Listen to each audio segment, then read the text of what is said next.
Hello, everyone, and welcome to another episode of Doha Heat Podcast. Today, I have a very special guest with us. He's a fitness enthusiast. He's done a lot of really fun things around Doha. So we're gonna get into it and his life and why he's into it and what he's doing right now.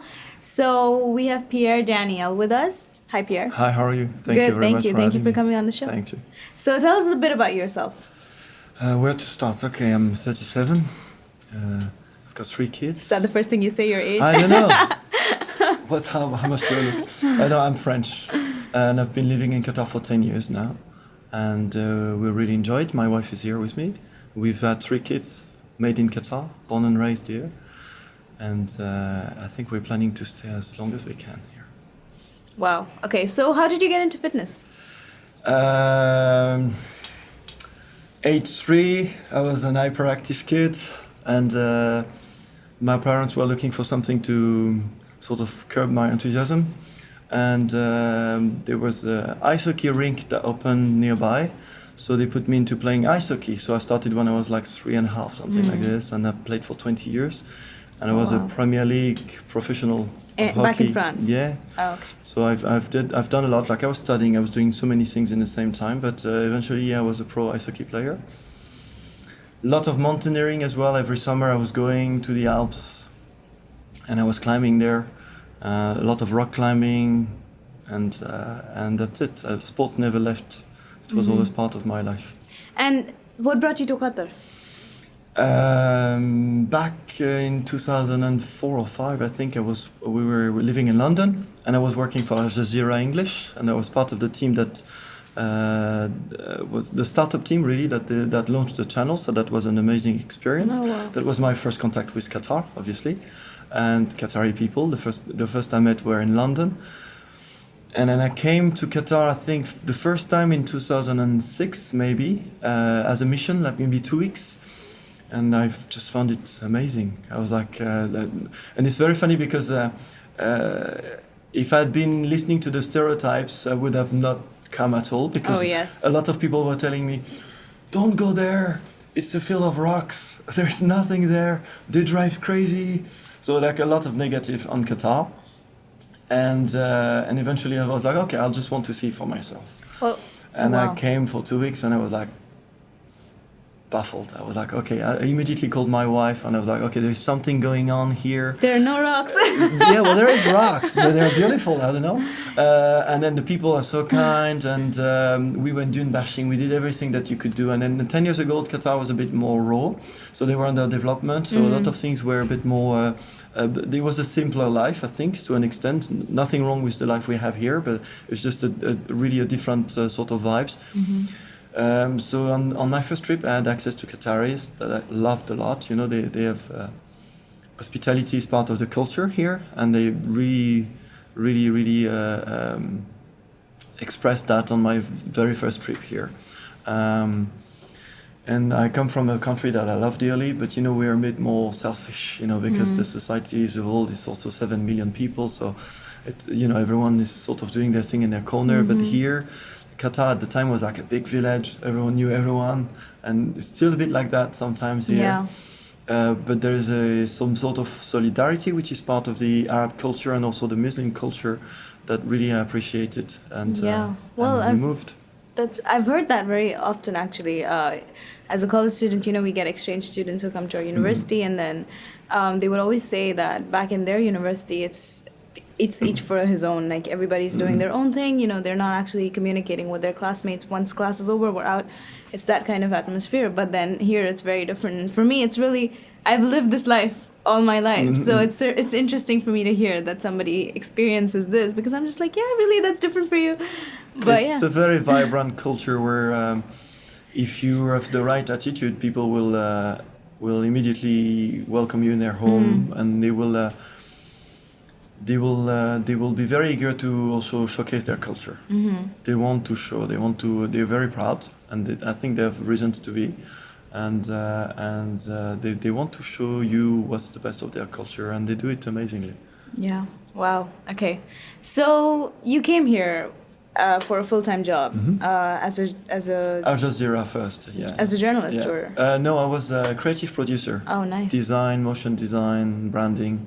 Oh, It was wow. very interesting, yeah. Okay, so and then you got into this. You invited your family over, and then Yeah. you got into the zone where you were doing a lot of really fitness-related things and raising awareness, not just doing it on the side for yourself, which is a Yeah. lot of people do that for themselves. So so later I moved actually to Aspire Zone, which Yeah. is the company I'm working for now. So Aspire is obviously a sports-focused company, and so it brought me back to the world of sports, which is a world I always loved, and it's always been an inherent part of my life anyway. And when I started with Aspire, we started developing a lot of community-oriented projects and programs. Like there is one very famous one, which is Step Into Health, which at the time was the first of the kind. Now we have many very good programs as well. It's sort of a Fitbit related program, you know. So people were given a pedometer and they would count their steps, and the idea was to encourage people to do small changes in their lifestyle. So all those baby steps that would just lead you to have a healthier and more active lifestyle. So we were encouraging people to walk. So I was part of the program and we developed it, and there's something that I was working on was to develop challenges for the online portal. So people could do 10,000 steps a day, and then we would have cumulative steps, so hundreds of steps, thousands of steps, and then I was trying to create a rational. So we created all those challenges where you could walk across Qatar, for example. Like I was trying to find a rational in between the set distances and then something tangible that people could relate to. Like the distance in between us and the moon was one of the top achievements, you know, but cumulative over years, you could actually do it. So it was nice, like it was a circumference of Qatar, like all those things. I was trying to bring incentives in that way. And I was working on that during the week, and I was really missing all the mountaineering outdoor. Like at the time I was doing Muay Thai and all those martial arts, which I liked. But I was not, again, back into endurance sports. And then I was like, okay, I'll just do it over the weekend. And like I shared that with my wife. She's like, what? I'm just gonna walk from Doha to Dukhan over the weekend. Like we didn't have the kids. No, we had the kids at the time, but the weekend was fairly simple. So I just started walking at midnight, and I walked across the country. That was 2012. And then since then, I was like, okay, I'm gonna do another walk, and then, because I started with a friend, and he couldn't finish because he thought I was joking all the way. That's the truth. And when he saw me coming with the equipment, he was like, what? I was like, he's like, come on, I yet. want to start at midnight. He was like, man, I was really not game for that. So he started with me, and then stopped halfway there, and I finished by myself. And then I did a few others, like I did Zubara to Doha at night, with compass and map only. So I just grabbed the Google Earth and I drew a straight line, and I was trying to keep so like all those things. And I walked from the inland sea to Doha once as well. So all those things, you know, little by little brought me to the endurance. And then there's I met the cycling community here, which is a very, very active community now.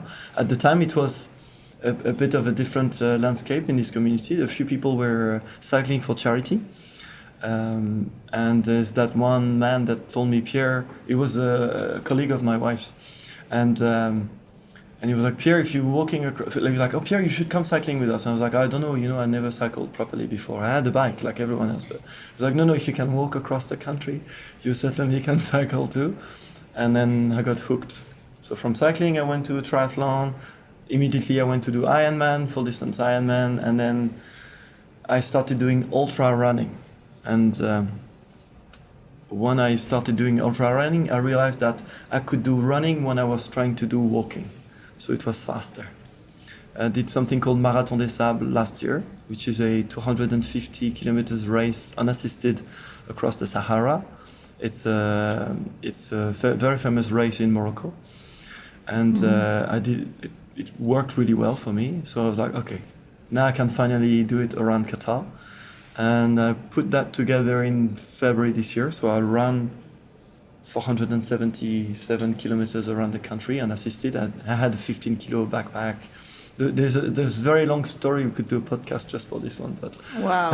So it's a very long story. It took me 7 days. I made a point in receiving no assistance, so I had to source my own water, my own food, and I did it for two reasons. At the time, I wanted to use this challenge slash adventure to showcase people's abilities and the potential and the human potential and our potential to do amazing things, all of us. It doesn't have to be going around the country, but it's really just going out of your comfort zone and trying also to show how strong we are physically. And I made a point in doing it without injuring myself. So out of those 477 kilometers, I was in perfect health. How long did you practice for that? But that's the thing, like you reach a level where you go from one challenge to another. You don't have to train as much as someone that would start from scratch. But still, I went through a training phase, maybe of 3 months that time. And then also I wanted to showcase Qatar natural beauty. So we had a team of photographers that were following us. So they were not assisting me, but they were around, you know. We had a tracking system developed by Aspire at the time where people could see me online and see where I was. How long did it take? Yeah. I made a point in doing it in 7 days, part of the challenge. So I didn't sleep for 32 hours on day 3 to 4, 28 hours on the last day, because I wanted really to stick to the challenge. Wow. And then as I established the world record of the fastest crossing of Qatar on foot from the north to the south from the day 3, 4, and 5. Because I was going around, obviously, but so it's a lot, there's a lot of micro stories within these stories. That's a lot awesome. of people, huge engagement from the communities in Qatar. People like there's an Arab blogger, Qatari blogger that translated my all my posts. He came forward and he was like, Pierre, I like what you're doing. I want to, make sure that the Arab-speaking community can access to your post. So he was translating every day all my posts. Every time I was posting, I would receive a message from him with a translation and would copy paste it. It was really, really nice. So from that, to cut a long story short, I realized that I could do what I like the most, expressing my love for Qatar, and also help people, because along the way, a lot of people came to me and expressed how inspired they were by what I was doing, which was not really the initial goal. Like I don't think of myself as someone that should inspire. It would be too egocentric, but eventually it happens.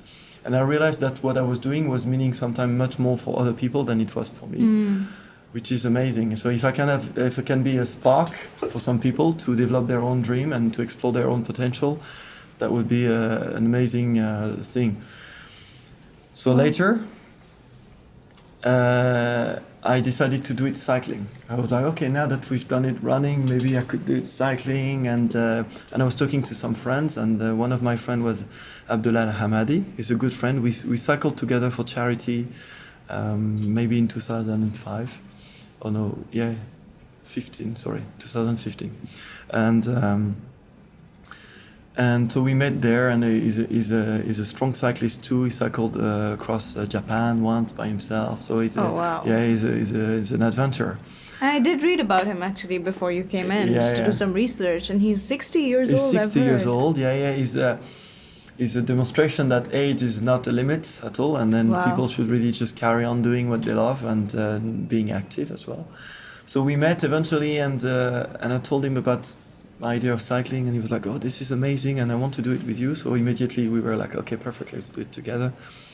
And then came the idea to bring meaning to what we were doing, like in the first time, when it was a demonstration of human potential and showcasing Qatar natural beauty. So we're like, okay, this time we could do it closer to the community, even closer than the run was. Because cycling makes it it's still a challenge to do it in 4 days. We did 511 kilometers in 4 days. Or I'm actually across 4 days, but we did it in 3 days and 3 hours. So but on the bike, although it's challenging, still it's more doable than the running. So we were like, okay, how do we bring meaning to the community? And then because we're on the road, it was obvious for us that engaging people around road safety was the perfect topic. And I think the children are the best vehicle and ambassadors for the grown-ups, and they're the future drivers. And I think when you're trying to contribute to the growth of a society, addressing to the youth is always a good angle. So we decided to visit the schools. So it's funny because people don't realize there's actually always a lot of work. Like people think we just go and we cycle around the country like this, but if you want to make it loud and make people know about it, you still need to put PR together and have some form of branding and contact people and have supporters. So we were endorsed by the Cycling Federation. We're endorsed by Qatar Cyclists, which is an association that's promoting the sport of cycling amongst Qataris and else. We were endorsed by Aspire, of course, Qatar, and many other organizations. And then we received the help of through the Ministry of Public Health. We received the help of the Ministry of Education that contacted some schools for us. And that's it. We were set. And so you just went? We just went from school to school. Yeah. So we started from Doha. From Doha to Dakira, we met. We visited the Al Khor International School there, which is a semi-private school that is developed for Qatar Petroleum. So it's an international community here. And then we were supposed to stop in Dakira, which is only 60 kilometers, but then we decided, okay, let's push to Al Shamal, because we had 2 school visits in Al Shamal, organized by the Ministry of Education, which were at 8 o'clock in the morning. So we're like, okay, we still have 150 kilometers to go, so we better push. So we cycled until we really had to sleep. And then we visited those schools in Al Shamal, and that was quite exceptional because those schools, they only had a 10 hours heads up. So they were contacted by the ministry and accepted to be part of this initiative only 10 hours before we showed up at their front door. And they had everything prepared. It was amazing. Like, they were genuinely happy for us to visit them. And I think the fact that we come from Doha, which is now the capital city, to take the time and put the energy into coming to them, was really appreciated as well. And they gave us an amazing welcoming, to be honest. Like, they had national anthem, they had songs, they had poetry. They put together welcoming in French as well, because they really liked the idea of the Franco-Qatari friendship, which is very strong at the government level, but it's nice as well to see that it exists at the community level, and the resident level, and it means a lot for me because my friendship with actually I've got more Qatari friends than any other nationality in this country. And my friendship with Qataris and with Abdullah, they call him Bahashem. Well, I'll keep on saying Bahashem from now, it's easier for me. My friendship with Bahashem is very genuine. So the fact that they highlighted that angle as well means a lot. Like, really now I've got 2 homes, my kids being born here, and I cannot love one country more than the other. Wow. So it meant a lot. They did so much. They prepared food and breakfast, and they had prepared labels on the bottles, on the glass. Like, the attention to detail was amazing. It's incredible. And beyond that, eventually we were giving a presentation about road safety. I forgot to talk about that. So we prepared something. And we proved it the first time actually in Doha. Before we left, we visited 2 schools. We visited a Qatari school, which is Ahmad Mansour in Daphna. And we visited the Franco-Qatari school of Voltaire, Lycée Voltaire, which is another nice symbol of the Franco-Qatari friendship. And we were very delighted to see that the presentation that we put together, we're not professionals. Like, we were doing our best to interest the children, and it worked really well. So they were very reactive and they were very engaged, and we really wanted it to be a discussion as well, not only a academic class, to children. So that's why we selected as well that target group of 4 to 6, 7-ish, because they're easy to catch, and if you have a topic that interests them, they can be bored too, I've got 2 of them at home. They can, if they're not interested, they will show you they're not. But if you have the right approach, they're also very easy to catch, And I think for us to come in a cycling kit, cycling around the country, I'm sure the teachers before we come had done some groundwork as well to explain what we were doing.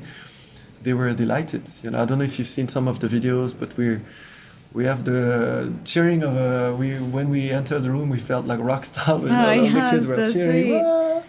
And we had clapping and cheering, and it was just fantastic. And then the discussions were very alive. So it is a topic that they're interested in. Yeah, how do you, that's what I want to know. How did you make it interesting for them? Well, we use visuals. That goes without saying. It works for adults. It works even better for kids. Yeah, a lot of visuals. So we started by approaching who were the users of the road. So from the cars, which is the biggest, you know, the more frequent user, and then trucks and all the vehicles with engines, which are the most dangerous. So, and then the bikes. Obviously, we were on bikes, so we approached by cycling. So, and then eventually pedestrians. They are the user of the road. They have to go by the side of the road or eventually cross the road. So we approached that in that angle. And then showing a scale of who you have to protect the most. So the pedestrian should be the most protected, and then the cyclist, and to finish with the people riding their cars, which also have to be protected. You know, no one have to be left out. And then we go through each, and then we started with pedestrian, how to cross the road, very basic things, but they were very happy to talk about that. So where do we cross the road? Okay, on the crossroad, and all those things, you know. And how do we cross the road? You have to look around. They're like very basic things, but they have to be repeated to adults as well sometimes. You know, we see adults, grown-ups crossing the roads like crazy. So really it's a culture. You know, the road safety is a culture that we were trying to establish, and then how to ride a bike, wearing a helmet, the importance of wearing a helmet, having lights on your bike, fully functional brakes, you know, like very obvious things, but this has to be repeated. And again, if you have a target audience from 4 to 6 or 7, they may have heard it at home, but they may not. And it's always good to repeat those things, and especially at the level of engagement that we were not telling them what to do. We were really discussing those things. We had like images again, so that worked really well. They were giving us the answers, which is exactly what we wanted. Discussion you know? oriented. And if they were not exactly on track, we just had to bring them back to say, okay, that is great, but then a better option is this and else. And then wearing a seatbelt in the car seats for the kids, not using your mobile when you're on the phone. So that's a little message for the parents, but again, they will be the next generation to drive cars. So it's good to start very early. true. You know, while you were talking, I was thinking, you know, there are so many people who live here and complain that, oh, there's nothing to do here, there's no nature, there's no hiking you can do, and this and that, you know, and you actually are proving them wrong. There's so much to do, and you just have to have the motivation to do it. Yeah, so that's the other message as well, was to live an active life, and then through the run around Qatar, and then through this one again, just to show that, there is so much to see. So we've been posting a lot, as much as we could. We had a small PR team as well that did a great job. And so they were posting beautiful pictures. So we make a point now, we've collected a lot of new and amazing shots of Qatar. So we were not only shooting us on the bikes, like we made sure as well that the photographers were turning the cameras to the landscape we were crossing. And there is so much to be seen in between Shamal and Zubara as well. Like they refurbished a lot of the town. This is the former, not really capital city, but economic, hub of Doha, of Qatar. Back in the days, because they were doing a lot of commerce with Bahrain, so that was, the center of the commerce of Doha. So of Qatar. So there is a lot of constructions there that are now not inhabited anymore, but it's worth going there and having a look. Awesome. Yeah, okay. So another question that I was thinking while you were talking was, a lot of the times when it comes to fitness and when you want to motivate yourself, you need somebody to do it with. And I know the cycling, you did it with somebody, but the rest of like walking around by yourself and a lot of the other things that you've done are by yourself. So what do you do? How do you, like for me, it's very, very, very important that somebody like tells me, or I tell my friends, like if I'm not going to the gym today and you see I'm upset, just tell me to go to the gym, because I know it's going to make me feel good. What do you do? How do you do this? So on the side, like my full-time job is to work at Aspire and the marketing department, but on the side I'm also a coach. So I'm coaching underage athletes mostly, but all sorts of athletes with a goal. So it is true I'm doing it by myself, but because it's been in me for so long, that now I've got the strength to do it by myself. Not Yeah. everyone can do that. I would not advise people to go by themselves. Like you're saying, it's good to do it with people, and that's why as well cycling is so good, because it's very community oriented. It's a very good social sport. Yeah.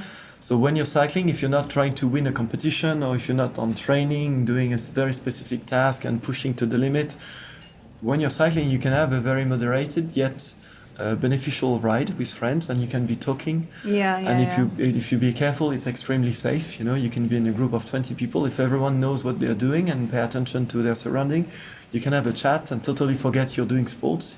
You enjoy the landscape, and then eventually you get all the health benefits without having to tell yourself, I have to do sports today. You know, this is one of those sports. But it's the same for walking. Running is always a bit more difficult, because when you're running, it's always a bit higher intensity. Depends on how you run, but if you run well, usually you need to breathe. But walking and cycling, and they allow that level of social interactions with the people that you do it with. There's a lot of things now in place in Qatar and in Doha. So people should really go online and check for. I'm sure if they just check online for cycling Doha, or bike Doha, or running or walking, you know, they'll find all those clubs. You know, there's so much groups now on Facebook. There is a Qatar Train Reaction, which is a cycling community that's offering slow group rides. Qatar cyclists offer rides as well. You know, there's so much to be done. And there's also a huge network now of cycling lanes that have been developed, not only in Doha but all over Qatar. So if you feel unsafe on the road, I personally feel safe on the road, but if I've cycled in London, I can tell you that Doha is very, very safe. But if you feel unsafe on the road, okay, use the cycling lanes. If you're a big group, it's not suitable, but if you're a group of one or two, it's totally acceptable. You can cycle from Al Sharq to the airport on the cycling lane. There's like almost 10 kilometers of cycling lanes there. You can cycle from all around now Lusail city. You know, even if the city is not completed yet, you can still go there and cycle around the Corniche. It's beautiful. And it's very safe because, again, being under construction, if you go on a Friday morning, for example, when there is no construction, it's totally empty at the moment. Take the opportunity, you can cycle in Aspire Park. There are cycling lanes there. You can cycle in, I think, Albida Park may have cycling lanes as well. Yeah, I think so. Yeah, so there is so many options now. There is also the Lusail circuit that offers. They open their doors to cycling on every Wednesday. Well, I think it's around 5 o'clock till late, and people can go there and cycle. You know, so they can cycle on the racetrack, which is amazing. It's very wide. It's very safe. You can cycle there, run there. So there's so many options now that people have no excuse. If they want it, they can make it happen. Yeah. And apart from that, there are so many fitness initiatives. True. I mean, unique things going on around Qatar. That so many gyms opening, so many just dance studios, this and that. You know, so there's so many things that people can do. You're right. So thank you so much for coming. You very much. How can our viewers see, you know, where your journey with the cycling or? So you can still go. Okay, I'm using Instagram a lot. So if you want to follow me, you can go to Pierre Daniel _active. So that would be Instagram. And if you want to follow cycling around, you can follow cycling around Qatar. I don't know how long we will be posting on that for, but we'll try to keep it alive as long as we can. And again, if you follow me, there's probably going to be more things to come. You know? There's always a new project somewhere in the corner of my head. So that would be Pierre Daniel _active. Okay. On Instagram mostly. And awesome. I'll be posting on different initiatives and promote other channels as well. Well, that's great. So you guys know where to find him. Thank you so much for coming on the show. And thank you guys for listening. Take care and have a great week ahead. Bye-bye.